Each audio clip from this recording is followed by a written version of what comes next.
Olá pessoal, eu sou a Fernanda e eu ajudo mães a desenvolverem a autoestima e a autoconfiança dos seus filhos. E no vídeo de hoje eu vou falar sobre autismo. Mas afinal, Fernanda, o que é autismo? Eu vou explicar para vocês. O autismo ou o transtorno do espectro do autismo é um distúrbio no desenvolvimento que causa prejuízo em algumas áreas, entre elas a de comunicação e interação social.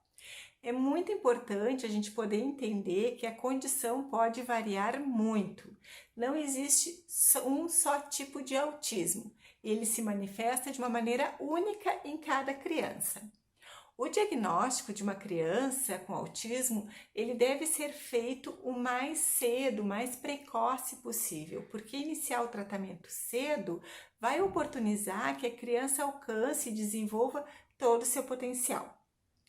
Agora eu vou falar nesse vídeo alguns sinais de alerta, lembrando, claro, que podem estar presentes. Eu posso estar contemplando todos, né, o que eu vou falar, né, apenas alguns ou ainda outros que nem vou citar aqui nesse vídeo, tá?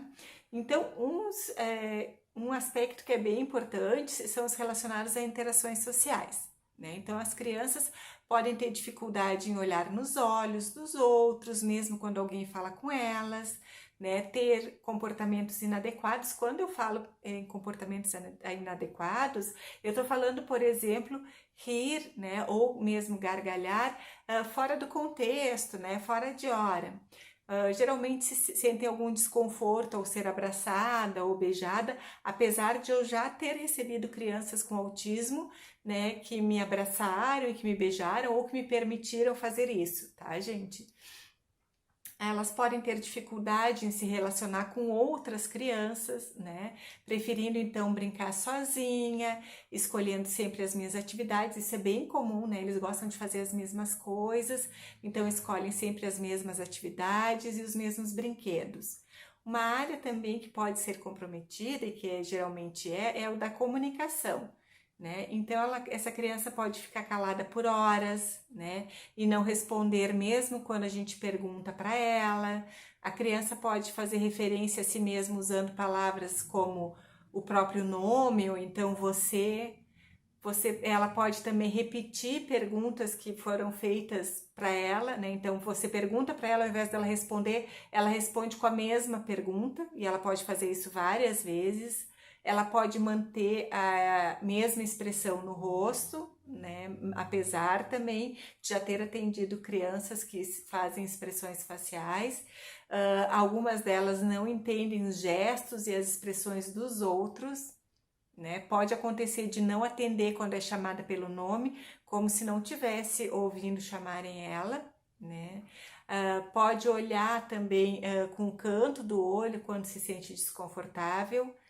Quando fala, a comunicação pode se dar de uma forma não tão eficaz, né? Nem sempre ela consegue se comunicar de uma maneira eficaz. Podem também surgir algumas alterações de comportamento. Então, a criança com autismo pode não ter medo de situações perigosas, como, por exemplo, atravessar uma rua movimentada sem olhar para se está vindo carro, se aproximar de animais que ela não conhece, que podem ser agressivos, pode ter algumas brincadeiras diferentes, mais estranhas, atípicas, assim, dando funções diferentes aos brinquedos, funções diferentes do que os brinquedos possuem. Pode brincar somente com uma parte de um brinquedo, por exemplo, ao invés de brincar com o carrinho, ela pega só a rodinha do carro para brincar, né? Pode levar o braço, pode pegar o seu braço, né, ou de outra pessoa para alcançar um objeto que ela deseja.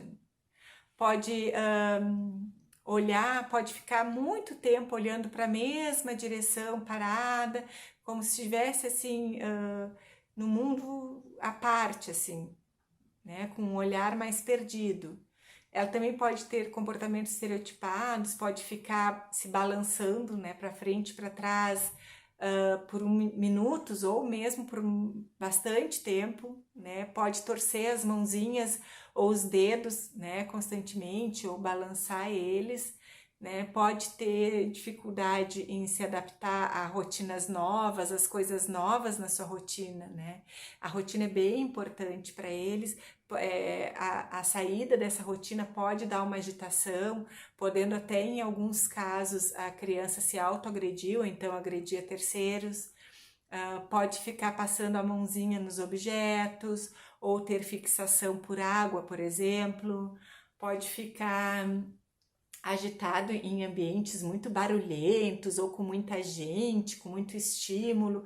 Em locais públicos, por exemplo, é complicado para essa criança, né? Ela não se sente confortável, mas acima de tudo, gente, é preciso sempre lembrar que o funcionamento de uma criança autista parece um quebra-cabeça, assim, parece bem complicado e difícil de entender num primeiro momento. Mas quando a gente faz um trabalho, né, ou quando os pais tratam com muito amor e utilizando metodologias adequadas, tudo vai ficando mais fácil, né? E a gente vai percebendo que as dificuldades, pouquinho a pouquinho, podem ser superadas, né? A gente precisa, acima de tudo, respeitar a criança autista como uma pessoa em desenvolvimento, né? Porque a gente não pode esquecer que as crianças com essas características, assim como todas as outras crianças, elas são únicas, né? E têm diferentes formas de estarem se manifestando e de estarem convivendo com as outras pessoas. Né? Então, poder dizer também para as mães autistas que elas não estão sozinhas, né? Procure ajuda, procure outras mães para compartilhar experiências, procure profissionais que possam lhe dar orientação. Não fique sozinha, não se sinta só, porque você não está só. Tá? Então, gente, o meu vídeo de hoje foi esse. Espero que vocês tenham gostado. Espero que tenha sido útil. Se o seu filho, se você percebe que o seu filho está com atraso em alguma área do desenvolvimento, é importante que você busque um auxílio. Sempre quanto mais precoce a procura por um tratamento, melhor o resultado. Então, gente, hoje o recado foi esse e espero que vocês fiquem bem. Um beijo!